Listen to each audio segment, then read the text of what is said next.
Mentioned previously about the importance of connectivity in order to create a surface body set that can be sewn together and create a solid region. And here we have a tool which allows you to manage some of the connectivity of vertices and making sure it's all a connected surface body set. So with the Connect tool, which can be found on the Tools drop down menu here, this aligns and also can join a set of vertices, edges or faces. So there's an example here. We have four surfaces. We have two separate vertex positions, and the connect operation, the vertex connect operation, allows these two vertices to be snapped together into a single vertex. And this avoids the problem in this particular case of generating potentially poor quality surface mesh elements, which then be removed after the vertex connect operation. There are a couple of properties available for location and for T-junctions, and we'll show you some of those examples in the next few slides. So here's an example of using Edge Connect. We can see this example on the left hand side of these two surfaces, and we have a gap between them. If we have a tolerance specified at 0.1 in order to find the gap, and if it's lower than this tolerance, it will then be able to find this gap. And the location can be interpolated, in which case it will find a mid position between the two edges in order to snap both edges up into the center position. So then it closes up this gap and allows these two edges to become one edge, because it's then connected, and basically each of these two surfaces then share a single edge rather than having two separate edges. So then it's a connected surface set. We can also opt for preserve first as well. So in this case, the order of selection of the edges is important. So here we've selected the edge on the left, and it allows the subsequent edge, the one on the right, to be pulled up to the one on the left.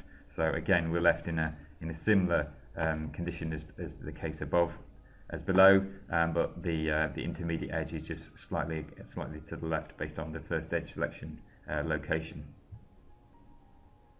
So here's another example. We've got a very small gap, but in this case we haven't got two surface bodies, we've got three surface bodies, and as a result we're left with a T-junction here. So we need to pull these all together and allow connectivity, but we don't want to go to the trouble of manually splitting up the edge that forms part of the lower left surface body to force connect the vertices together. So we can use the T-junction option under here, T-junction interpolated, and that allows the connection of all of the three surface bodies together by imprinting this vertex from these original surface bodies on the right onto the edge of the surface body on the left. So then we have a fully connected surface set. We can also opt for a face connect operation, which gives some more options and options as you saw in the edge connect operations. But again, we have a gap here between these two cylinders, and we can identify the surfaces. And just like with the edges, to bring the edges of the surface bodies together, we can identify the faces of these solid bodies in order to bring them together to close up this surface and be left with one edge and face zone as an intermediate zone between body between these particular solid bodies. We can also perform a surface extension if we have some a surface body that we need to pull up to an existing solid body.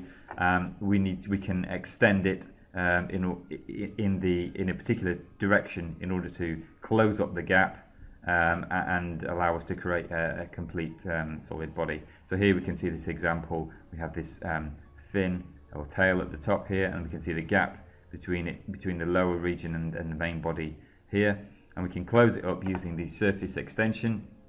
There are different types for natural and user defined, as we had similarly in previous examples, and we can pull it up to the original body here in order to close up that gap, so we then have a complete closed set of surfaces.